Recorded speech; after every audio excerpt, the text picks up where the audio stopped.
Hola a todos, bienvenidos a un nuevo video y en el video de hoy vamos a hablar de la actualidad de los Marojas de Boston. No hay mucha información, vamos a hablar justamente de lo último que ha salido sobre este equipo, que pues es prácticamente normal que no salga mucha información de Boston, sobre todo porque ni siquiera sabemos quién va a ser el nuevo presidente de operaciones de béisbol y ni siquiera sabemos nada de a cuáles o qué candidatos han entrevistado al equipo de Boston, si es que han entrevistado a algún candidato.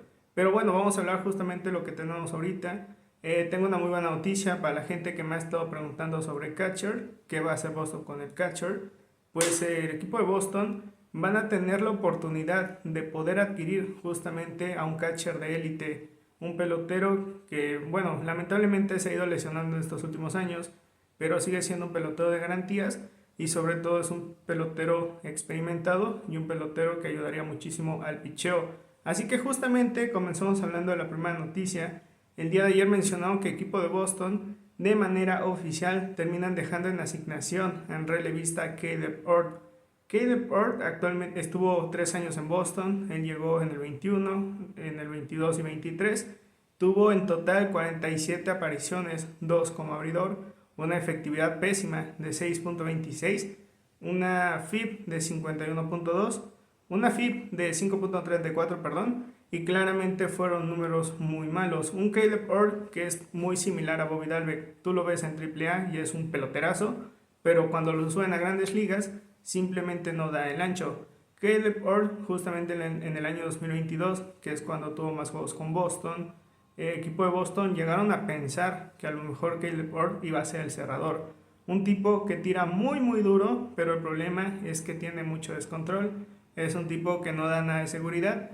Y miren, yo ya no sé si sea culpa de Caleb Ort, o sea, si Caleb Ort no tiene talento, o si era culpa del ex coach de picheo de Boston, Dave Bush.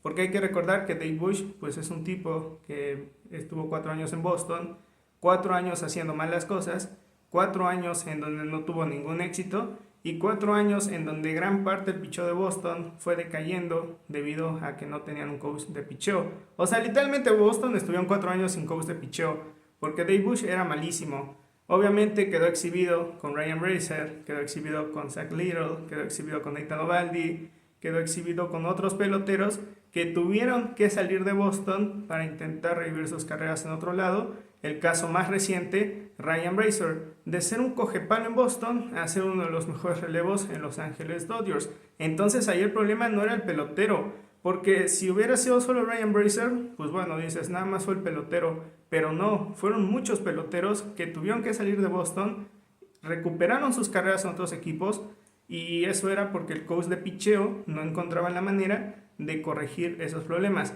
Entonces Caleb Ort no me sorprendería que luego llegue una organización, por ejemplo, estilo Ángeles Dodgers, estilo Reyes de Tampa, que tienen muy buenos coaches de picheo, que llevan años haciendo muy bien esto de corregir problemas de lanzadores, o los propios Arizona D-backs, que parece que también están encontrando esa fórmula, o los Cerveceros de Milwaukee, que también lo saben hacer muy bien. Que llegue Caleb Ort a un equipo como estos y de repente se convierte en ese gran relevista que tanto pensaron los Red Sox.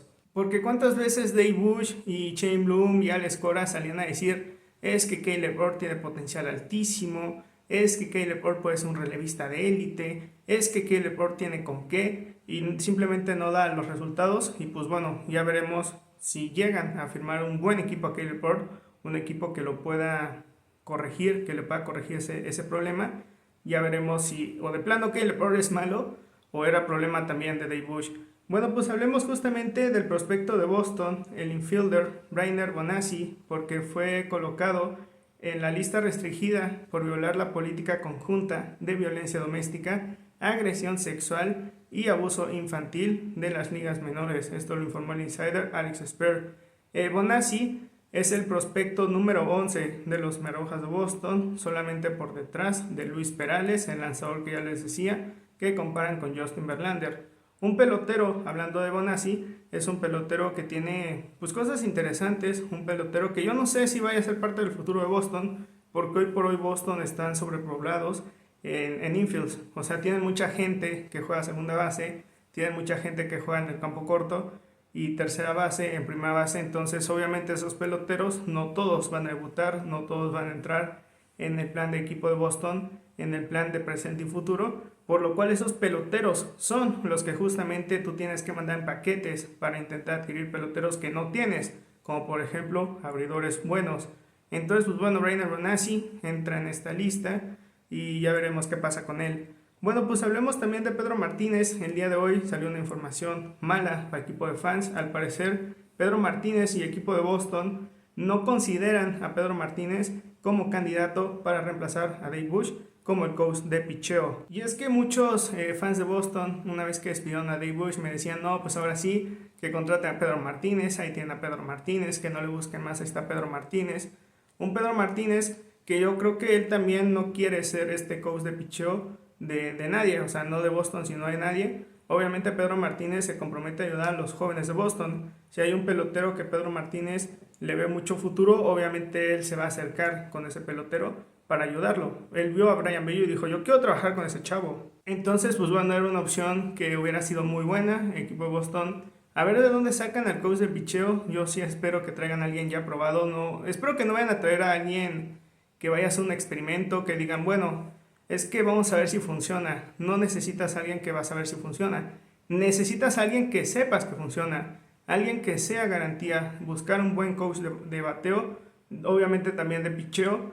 Y pues bueno, Pedro Martínez hubiera sido una opción muy buena. Pero creo que hay gente que tiene las credenciales para hacer un buen trabajo en Boston. Urge para el éxito de este equipo tener un buen coach de picheo. Porque si no lo tenemos nos vamos a joder otros años más. Bueno, ya para cerrar el video de hoy hablemos de Salvador Pérez. El día de hoy mencionaron que el equipo de los Royals van a escuchar ofertas por Salvador Pérez. Y de hecho el equipo de los Chicago White Sox parece en el destino hoy por hoy número 1 para Salvador Pérez porque están insistiendo muchísimo. Voy a dar los números de Salvador Pérez. Él tuvo 538 turnos, tiene 33 años, hay que tener en cuenta eso. 255 de promedio, 23 jonrones, 80 producidas, 0 bases robadas, un OPS de .714. Un Salvador Pérez que lamentablemente en estos últimos años ha batallado con lesiones. Él se le deben actualmente $42 millones, le quedan 2 años más de contrato y se le deben $42 millones, que podría llegar a ser muy pesado. Son 21 millones por año. Podría llegar a ser muy pesado si Salvador Pérez no se mantiene sano, si se la iba en la lista de lesionados. Podría pasarte como Story, estar pagando 21 millones a un pelotero que se lesiona mucho. O también podría ser muy bueno si Salvador Pérez se mantiene saludable, pues decir, bueno, le estoy pagando 21 millones a un catcher muy bueno. Salvador Pérez ya tiene experiencia en Serie Mundial, tiene experiencia en playoffs, un pelotero que vendrá de maravilla. Yo, lo personal, si fuera Boston, sí iría por él, tomaría en riesgo. ¿Por qué hay riesgo? El riesgo es que Salvador Pérez obviamente ya tiene 33 años y que viene a la baja. Pero de todas maneras creo que hoy por hoy el equipo de Boston ya no están para ser conservadores, están para ser agresivos. Hay que ser agresivos. Si quieres ganar tienes que ser agresivo. Yo iría con todo por Salvador Pérez vía cambio. Boston tiene con qué hacer un cambio. Le quedan, y les vuelvo a repetir, 2 años de contrato. Yo buscaría adquirir a Salvador Pérez. Inicio con Salvador Pérez como catcher titular. Me quedo con Connor Wong como backup. Reese McGuire lo cambio. Podría ser buen backup en otro lado. Y cuando ya esté Kyle Till, que es el prospecto de Boston, que dicen que puede ser un catcher de élite, cuando tengas ya a Kyle Till, no lo avientas luego, sino lo tiene de mentor Salvador Pérez. O sea, a lo que voy es Salvador Pérez de 1, Connor Wong de 2. Cuando ya esté listo Kyle Till, cambias a Connor Wong, te quedas con Salvador Pérez y te quedas con Kyle Till de número 2. Y cuando Salvador Pérez se retire, o si se lesiona o ya no puede más, ya tienes a Kyle Till con 2 años siendo el pelotero, el estudiante básicamente de Salvador Pérez. Y no solamente eso, sino que también podría ser el estudiante de Jason Varitek. Entonces creo que Boston tienen que ir todo por Salvador Pérez. No hay ningún otro catcher bueno en agencia libre. Muchos me han preguntado, no hay ninguno que valga la pena.